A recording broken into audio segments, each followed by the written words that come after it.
Right, I think we might have a few more people trickling in, but I will go ahead and get us started just with a little bit of a background of all of the speakers. So first I'm just going to share my screen.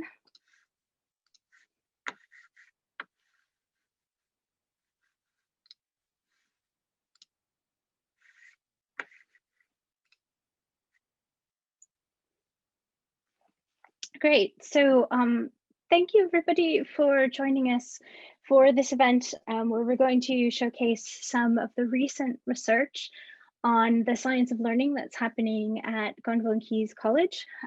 So shout out to Caius for getting this organized and in conjunction with the Faculty of Education. So I have joining me today four current or recent doctoral students from Caius who are going to share some of their recent findings. Carly Christensen is going to actually be our moderator. Carly joined Caius in 2015 as a PhD student, and when she talks, she can give you a little bit of background of what she's doing now in Canada, some very exciting work. Maria Tsapali joined Caius in 2014, initially as an MPhil or master's student, and then continued on to do her PhD. And again, like I said, with Carly, Maria will tell you a little bit more about her current role and some of her recent findings. Claudia Chu actually has been here the longest because she joined Caius as an undergraduate in the psychology and behavioral sciences tripos in 2013, but she's continued on to do a master's and PhD, and we'll tell you about that. And Tanya Paes is actually an honorary Caian from our point of view. She also works in my lab, and she did a lot of supervision and other teaching support work for Caius while she was a PhD student. She matriculated in Cambridge in 2015 and is now at Purdue University, and will share some of her recent work and findings.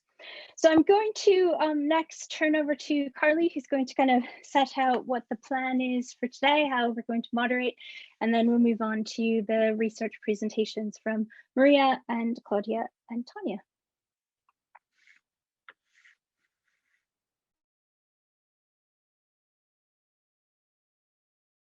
Oh, I'm just going to do one thing, and that is I forgot to mention that I have all of our Twitter handles. If you use Twitter, we're happy for you to tweet about this event, and it's all right for you to use the hashtag ThinkingTalk when you do it if you'd like.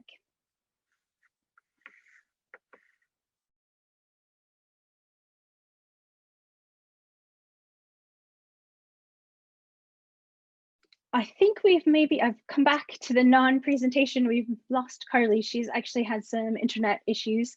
So I will take her space in kind of getting things started. When she comes back, we'll have her tell you a little bit about the kinds of work she's doing. But our first presentation is by Maria Tsapali. So Maria, if you go ahead.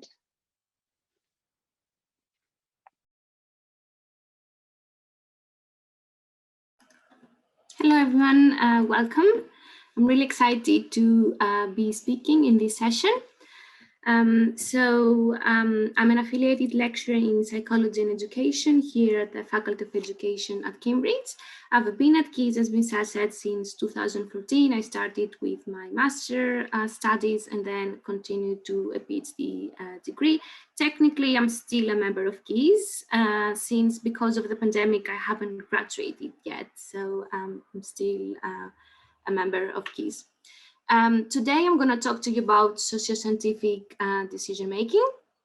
And this is the topic that I've done my research on, and I've looked at socioscientific decision-making with primary school children. So the plan for the talk today is I'm going to do just a few background slides on decision-making. Then we're going to turn our attention to socioscientific decision-making and talk about the nuances of socioscientific issues. And finally, I'm going to share some findings from my PhD work on how we can teach socioscientific decision-making to children. So behavioral decision-making research focuses on describing and interpreting individuals' decision-making processes aiming to enhance decision-making behavior. There are various models that can be found in the literature describing decision-making behavior. But in general, decision-making strategies can be broadly classified into two main categories: compensatory and non-compensatory decision-making. So in compensatory models, the benefits of one dimension can be used to compensate the drawbacks of another dimension. Usually, compensatory decision-making involves considering all the alternative options and evaluating them systematically against specific criteria. And as you might expect, is a time-consuming process. On the other hand, we have non-compensatory decision-making models. There is elimination of alternatives without an extensive evaluation. It's more efficient, it's easier and faster, and is usually used when we have many choices to choose from. So a compensatory decision-making model, this is going to be the focus of the presentation. So the steps that we usually follow in a compensatory decision-making process is first defining the problem, listing the alternative options, identifying the criteria that we are going to assess the options against, weighing the alternatives against the criteria, making and justifying the decision. And an important step that is also frequently overlooked is also reflecting on the decision-making process after we've made the decision and we've seen the impact of it. So now we're going to turn to socio-scientific decision-making. So why do we look at socio-scientific decision-making in educational research is because an important aim of science education is to train students to be future participatory citizens, that they are able to make systematic and well-informed decisions about issues concerning the society. So decision-making in the current curriculums around the world, decision-making is typically introduced to students in the context of socio-scientific issues. So socio-scientific issues can be defined as the issues that have a basis in science and can potentially impact society.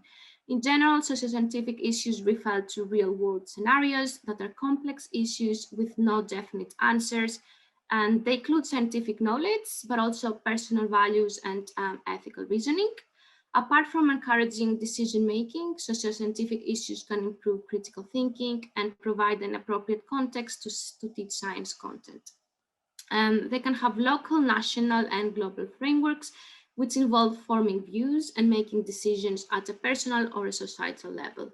So some examples of socio-scientific issues on the media is renewable energy debates, climate change, genetically modified food, and animal cloning. And these are scenarios that have been used with students as well. Of course, depending on the age group of the students, more simple scenarios might be used, or these scenarios, but more simplified arguments for the children. So what we know from the research is that students have faced some challenges when engaging in socio-scientific decision-making. Socio-scientific issues usually have no definite answer, and thus often the decision maker experiences conflict when trying to make the decision. Students engage in more sophisticated decision-making processes in these scenarios compared to everyday decisions. And although students can list advantages and disadvantages for each option, they do not state how or why the benefits outweigh the drawbacks. So many studies have concluded that when dealing with socio-scientific issues, students take into consideration their personal values, either implicitly or explicitly, and these sometimes biases their decision-making process. So we know that it's difficult for students to use trade-offs, meaning to be able to think and compare the advantages and drawbacks of different options. So this is where my PhD work comes in.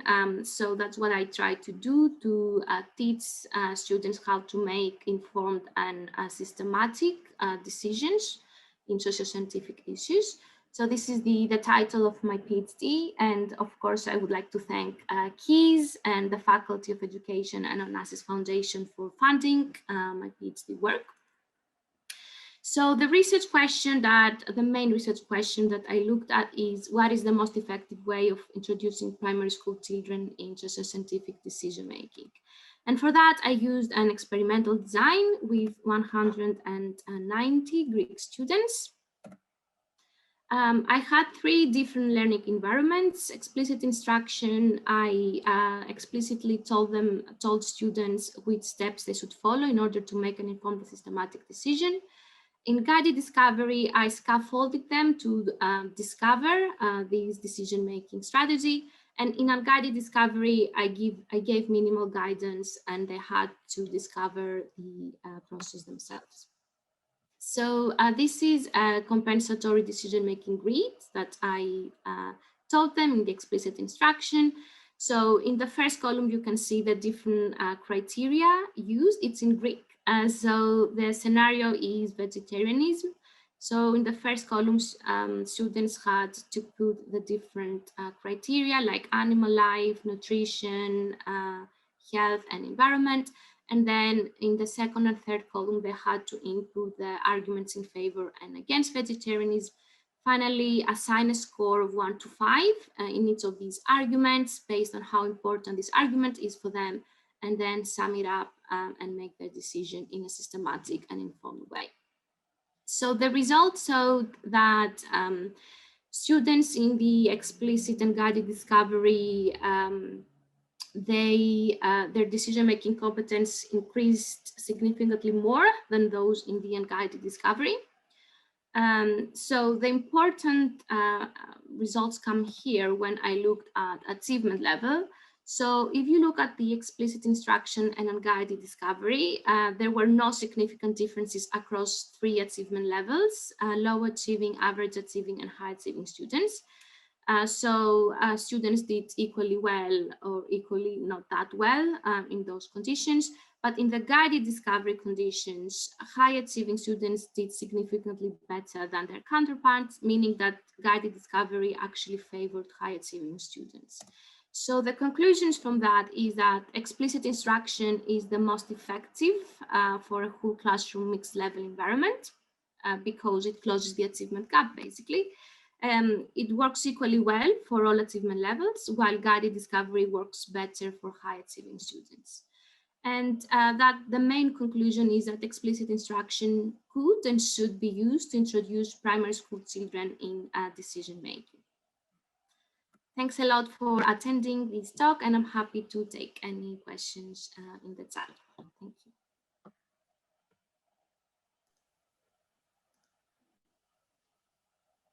Okay, I'm hoping my video will continue to work.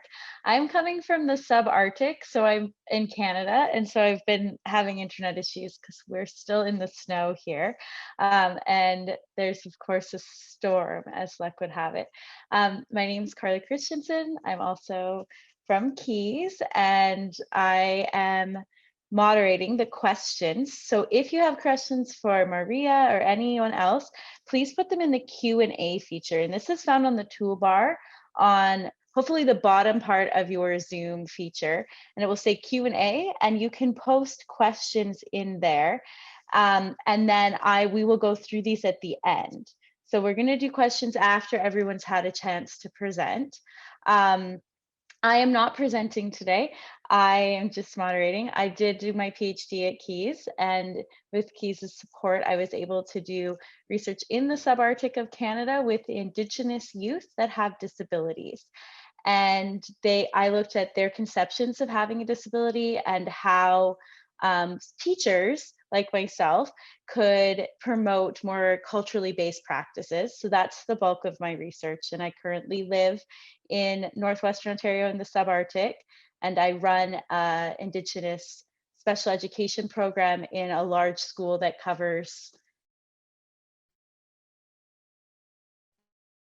of course, in all islands and things like that too. So that's what I'm currently up to. And I was supposed to talk before Maria started, but then my Zoom issues. So I believe next we have Claudia. Is that correct? Yes, okay. Right. Thanks, Carly. So I'll be sharing my screen, and while I'll let the computer work, just a brief introduction. I come from the South.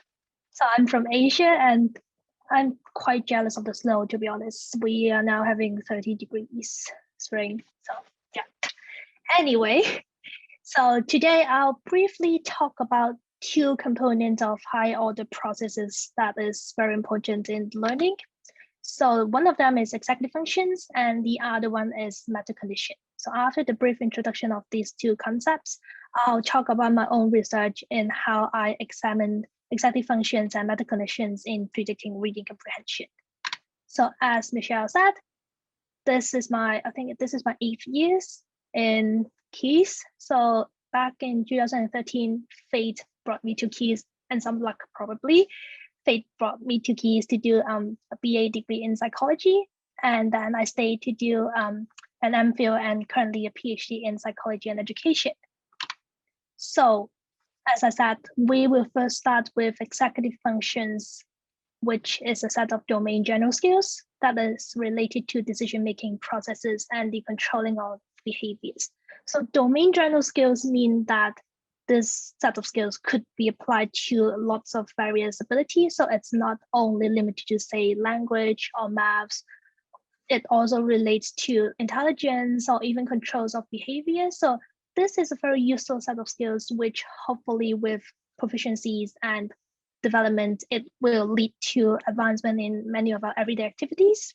So the idea of executive functions is quite a broad concept in the sense that literature are trying to come up with a consensus of definition. And the diagram that below is one of the kind of prominent proposal of what executive functions is about. So executive functions is usually believed to be a unified yet diverse component, which means that there's several different components that tap onto executive functions, but those different components are not exactly the same. They are related, but they are not exactly the same. So this particular model is a prominent one, as I said. So it looks at cognitive flexibility, inhibition, and working memory as 3 major components of executive functions. So there could be other things else, such as attention, inhibition. The definition varies slightly across literature, but this cognitive flexibility, inhibition, and working memory is kind of the most defined and the most widely used one. So I'll briefly talk about these 3 components in details. So inhibition refers to the ability to suppress behaviors and thoughts. So it could be behavioral inhibition, hence the suppression of behaviors, and cognitive inhibition, which is the suppression of thoughts. So what you can demonstrate inhibition is pretty much things like when doing maths, you need to suppress your other thoughts on other numbers that are not appearing on the equation, or when you are reading certain texts, you need to suppress your thoughts on thinking about other stuff. So inhibition is something that we really need to exercise on an everyday basis. And the other component, working memory, is just a fancy name of memory, but in the sense that it refers to a system of cognitive capacity. So where your information is processed and stored either temporarily or in the short-term memory or in the long-term memory. So cognitive flexibility is the ability to switch between your thinking and your perspective, and it requires both working memory and inhibition. So for example, when you're given a text, you read it, you process it, and the materials is stored in your working memory. And then when you need to go through a question, you need to switch between the text that you read. So some of the materials are not relevant, so you need to suppress that and exercise your inhibition skills. So these are the 3 brief definition and explanation of what executive functions are about. So as I said before, the role of executive functions are really important in learning. So there are vast literature on what executive functions could contribute. For example, self-regulation, because, for example, if you need to regulate your own behaviors, then certainly you need to exercise some inhibition, and it's the same as attentional control. And fluid intelligence refers to the idea of how intelligence is usually measured, so such as using the Ravens or the nonverbal reasoning. And it's an idea that is quite closely related to planning and the role of executive function. So there has been literature showing that the better your executive function skills are, the better you perform on those tasks. So note that this is not necessarily saying that you are more intelligent, it's just a better performance on those tasks, because again, there's a vast debate and literature on whether or not the intelligence tasks are really measuring intelligence, which I won't cover. And more recently, executive functions are found to predict school achievement and school readiness. So Tanya will talk about the school readiness part in her section. For school achievement, there is an unequal balance on what executive functions can do. Usually the literature is focusing on maths, because math is a universal construct across cultures, so it could be quite easily measured. And literacy is quite difficult to measure and a complex concept in the sense that there are lots of other factors affecting and predicting literacy. But recent studies have found that the better your executive function skills are, the more likely you'll perform better on both reading and writing, and across either typically developing children or those with dyslexia. And in a more recent study, people have started to look at the role of executive functions in learning science. So that's kind of related to what Maria is doing. So people have been looking at the conceptual change in science and how, again, a better executive function skills will aid the understanding of science and concepts better. So now we'll move on to metacognition. Quite a fancy name, but put it simply, it's just about thinking about your own thinking. Yes, this is actually the kind of definition. When I first read it in the textbook, I don't really feel like it's quite self-explanatory. So it actually refers to one's ability to reflect upon your own thinking and knowledge. So sometimes we'll do it. So for example, we might wonder why certain thoughts pop up in our mind. So that's kind of a demonstration of our metacognition. So metacognition is, again, a broad concept, and there are two components that warrants our attention. So metacognitive knowledge and metacognitive regulation. So metacognitive knowledge is just about how we reflect on our thinking. So it's about our awareness of our own thinking. And there are three components: declarative, procedural, and conditional knowledge. So these are all about knowledge. So declarative knowledge is just about knowledge of our own thinking and how we can do better in our own learning and thinking. And procedural knowledge is probably something that we are most familiar with among the three. So it's just about our knowledge of doing things. So for example, people usually say that swimming and cycling is kind of a procedural memory and procedural knowledge, because the better you get at it, the more likely you can do things automatically. So there's certain times when I cycled in Cambridge, I have to admit I wasn't in the best state of mind, so I zoom out a little bit, and then yes, I still managed to cycle and not crash.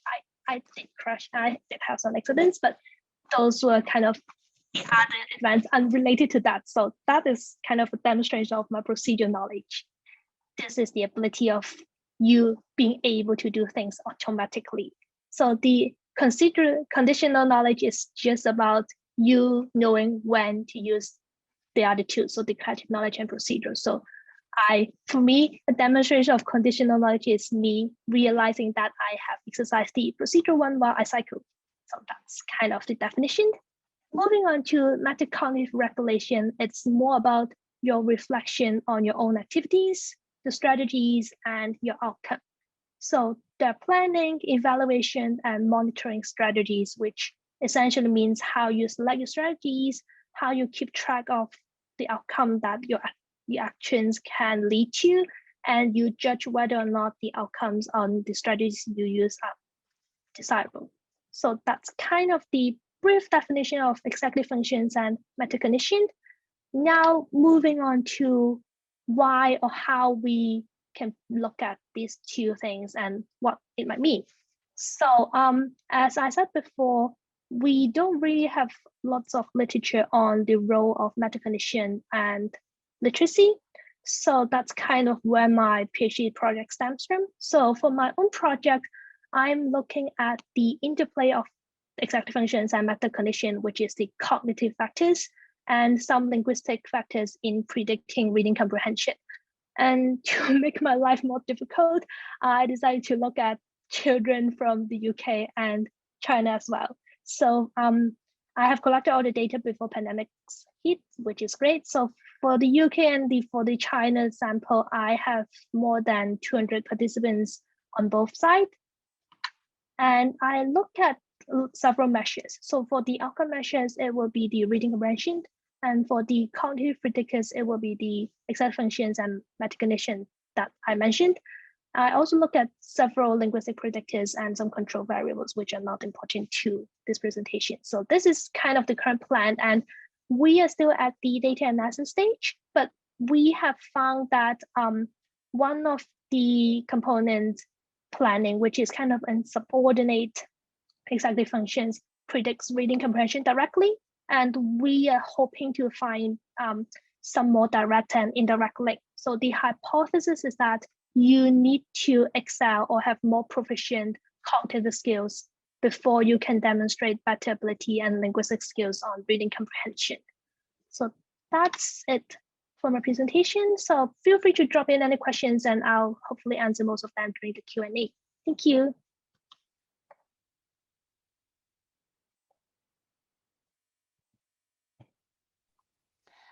So you can put the questions either directly in the chat or in the Q&A feature. I know some people might not have the Q&A feature popping up or not used to it, so you can put it in the chat. I will find it there too, just as a side note.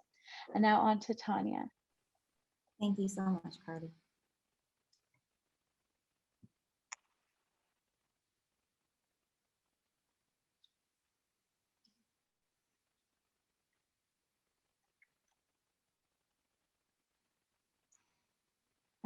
Just wanted to check if everyone could see my slides all right. Perfect, thank you so much. So today, as Claudia very nicely set me up for this, thank you, Claudia, I'm gonna go into the development of children's school readiness skills. So to begin, I'm gonna start with a brief introduction to myself and then talk about my time in Cambridge, which focused on my PhD project that involved the efficacy of a guided play intervention. And then lastly, I'll briefly go over how that links with my current projects and in terms of my research agenda. The picture that I have there is kind of how I perceive myself when I'm thinking, which is a very small person as part of my environment and just a jumble of things that are happening in the background. Or more so, it's like an analogy of my daily life, if I'm being very honest. So starting with an introduction to myself, similar to Carly, I too am Canadian, and I did my undergrad degree at McMaster. I then moved across the pond to Oxford.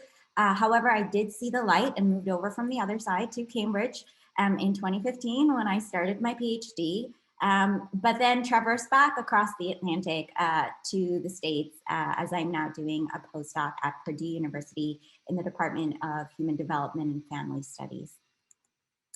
In terms of my research focus, my research largely focuses on the influence of different contextual factors on the development of children's cognitive skills. So I look at home factors, the school, as well as child factors, and how that can improve outcomes, both in the short as well as in the long term. So to begin with my PhD project, that will be the chunk of the presentation today, my project sought to examine the efficacy of a guided pretend play intervention on children's self-regulation and language skills. Now, why did I specifically pick self-regulation and language skills and combine that with pretend play? Well, specifically, as Claudia alluded to, in terms of self-regulation, children, particularly preschoolers, there wasn't a lot of research background, particularly in terms of interventional research, linking these particular outcomes. And it's particularly important in the case of preschoolers is during this particular stage, they are using their self-regulation skills to control their behavior, to monitor their thinking, particularly in terms of self-chosen goals. So it was particularly important to emphasize that. Now, children naturally do a lot of playing, so it was kind of capitalizing on a medium that they are already familiar with. In addition, when children particularly engage in guided pretend play, they are able to take on the role of a character in a narrative that they have created for themselves, and thereby have to abide by the rules of that particular construct of the character, thereby forcing them to develop their self-regulation skills. But it's also twofold, because when children are engaging in play activities with their peers, it also provides them an opportunity to practice using their language skills. So it was hypothesized that the intervention would reduce the pressure of the learning environment, particularly because it was in the format of play, and allow for development both in terms of children's self-regulation and their language skills. In terms of the sample, so I conducted my research in the UK in deprived neighborhoods. We had 151 children between the ages of 4 and 5, and there was a good balance between gender as well as English as an additional language. The inclusion of children with English as an additional language was a very intentional choice, as research has shown that children from non-Anglo backgrounds may not have had prior exposure in terms of pretend play, and also these children are simultaneously learning a new language while adapting to a school system as well. In terms of the specifics of the research design, the children were randomized into 2 groups, pretend play, which was the experimental group, and art activities, which was my treated control group. As you can see, there were 3 schools, but in school number 3, I kind of lied a little because there's a little bit of a typical curriculum in there as well. We did have a 3rd group in there, which was typical curriculum. However, the children were not randomized into this condition, as whole classes were included for children in the typical curriculum group. In terms of the specifics of the design of the intervention was based on the premise of shared storybook readings with adult and subsequent role-playing. The reason for this is research has shown that reading in the company of adult provides children with opportunities to reflect on aspects of the text, including language and conventions, and allow for development in these areas.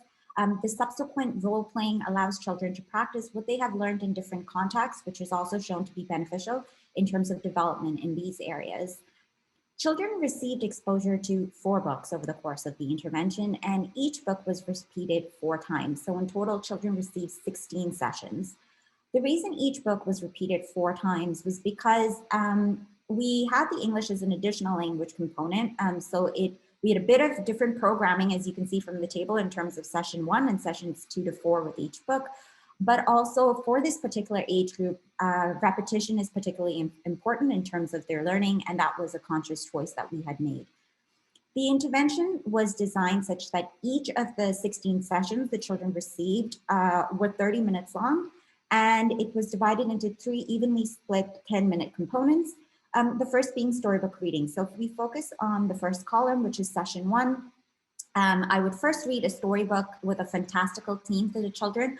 Again, fantastical theme was intentional, as we wanted children not to get caught up with the reality of the book, but by giving them opportunities to expand their thinking, particularly in terms of children with additional English as an additional language.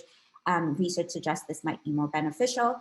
Then during the second 10-minute component, which was the role-playing component for children in the experimental group, I would provide them with toys that were related to the story, and I would name them for the first session, but the children would engage in guided role-play, which meant that they would not be provided with any instructions, but I would just kind of guide and ask open-ended questions as they would engage in practice. And finally, the last 10-minute time slot was review, where we go over the storybook that we had read, as well as what they had done in the middle component. The only difference between sessions 1 and sessions 2 to 4 is highlighted in red. And as you'll notice, I had 6 target words for which I provided explicit phonological awareness and vocabulary instruction. Phonological awareness is merely the units of oral language and sound, so words and sentences, syllables in words, or the beginning and end portions of words itself. For this intervention, we particularly focused on the initial word sounds and rhyming. The middle component stayed exactly the same. And for the last component, because it was review and this time we had the 6 target words, we went over those as well. I should probably go back, but children in the art group had the exact same setup as well, but their middle component was solely the ones that changed, where we provide them with art activities instead of the toys, and that's how we did it. The children were assessed at 2 time points before and after the 16-week intervention on outcomes of self-regulation, phonological awareness, and expressive vocabulary. So the key finding that we noted was that children in the pretend play group had significantly higher post-test phonological awareness scores on average than children who were in the typical curriculum. We hypothesized that this possibly could have been the case as it was an emphasized aspect of the intervention, but also in the UK preschool curriculum, phonological awareness, particularly the beginning of words, is greatly emphasized. And so children might have had that as well, that kind of would contribute towards our results. In terms of future directions, I would really like to revise the intervention based on feedback from the teachers. As I had implemented the intervention myself and did it largely based on the research literature that was out there. But again, this, at least to me, was the first time we had looked at the combination of outcome measures in this way. And given the expertise that teachers have, both in terms of the practical applications, I would love their feedback on the intervention. And secondly, although we had 151 children, it is still considered a small scale randomized control trial as the children were in 3 groups. And also the importance of replicability within psychological research. I would love to conduct it on a larger scale with a larger number of children, but also seeing if the results in fact are replicated across the different samples. How does that link to what I am doing today? Well, again, coming back to my visual of the 3 aspects of how I connect my research or how I view my research agenda is looking at the home and the school and the child factors, particularly because if we look at Bronfenbrenner's ecological model, we know that children's development is influenced by all of these aspects, and particularly how the interconnectedness and the support coming from all of these different locations per se. So in terms of school factors, I spend a large amount of my time focusing on the teacher-child relationship, particularly a study looking at how closeness and conflict in the teacher-child relationship influences children's social skills, their behavior problems, and their executive functioning skills, as Claudia talked about. And a second component that I do look at in terms of is the home factors, which I look at the home environment in particular on children's outcomes. Again, these outcomes noting executive function, literacy, and numeracy skills for children. The home environment, the aspects that I look at particularly include chaos within the home environment, the number of stressful events that the child has been exposed to within the home environment, as well as there's been a breakdown of home environment. So we now have scales that specifically look at the home executive function environment, the home literacy environment, as well as the home numeracy environment.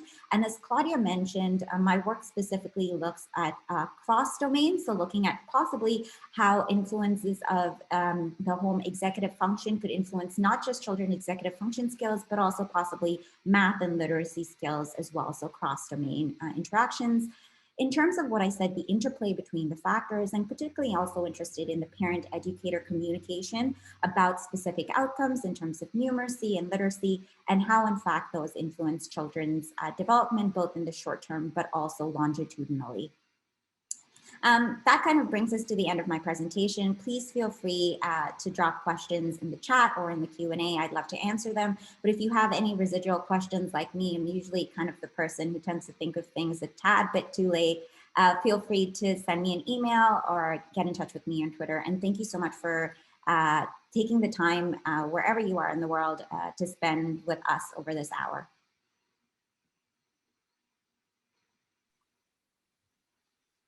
Okay, that was fantastic. So thank you to all 3 presenters. I'm just going to take a minute and talk a little bit about education at Caius. So I didn't actually have Michelle as my supervisor because I'm in more of the disability and education world. But there are a group of us, and there continues to be, and all of us have supervised for Caius too with the undergraduate students.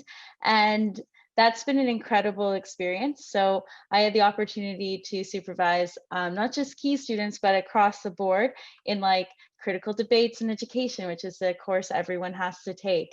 And then also a lot of involvement with things like research and investigation, which is kind of like a senior honors thesis of small scale research grad students undertake in their final year. And some of us had the opportunity to supervise in that too. So we are a budding group, and it is always exciting to meet other educationalists at Caius.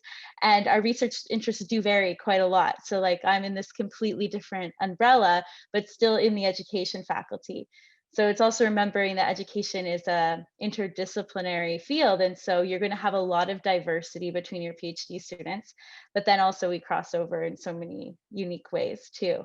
And so like, I believe it was Maria that mentioned this, but we were felt all through, I think I can speak for all of us, very supported by Caius. And so my research was in the subarctic, which meant it had like unknown fees and expenses and dangers associated with it. I was researching in the winter, and Caius really helped me to navigate funding issues and things like that.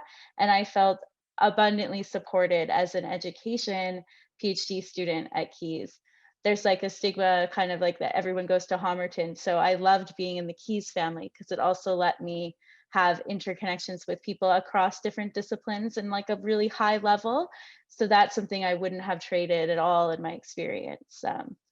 So that's something more widely about Caius. Michelle, do you have something to add about that? Did I hit it? No, I think that's great. I think it over the last few years, our community at Caius has been slowly growing. We've showcased today work that's happening at the kind of PhD level and the postdoc level, but there's other research that is happening at the master's and undergraduate level, and it's quite exciting to see, you know, this, as you said, you were kind of, you know, a small but slowly growing community, which is really great. And we've focused today on the theme of the science of learning, which is much more linked to kind of the psychology and education piece. So we've highlighted a lot of different kinds of research to share with you that's going on at Caius. I mean, you can see there's a lot of diversity in terms of the kinds of areas that people are studying, even within this umbrella of like thinking skills is kind of what we're kind of approaching it as. Different age groups, and we are those of us who are doing research at Caius and in the Faculty of Education and kind of psychology. There's a lot of work going on in kind of this idea of general thinking skills and how they relate to learning in literacy and arithmetic or mathematics and science. And that's, we haven't necessarily sampled all of that today, but Claudia did a good job of making that link.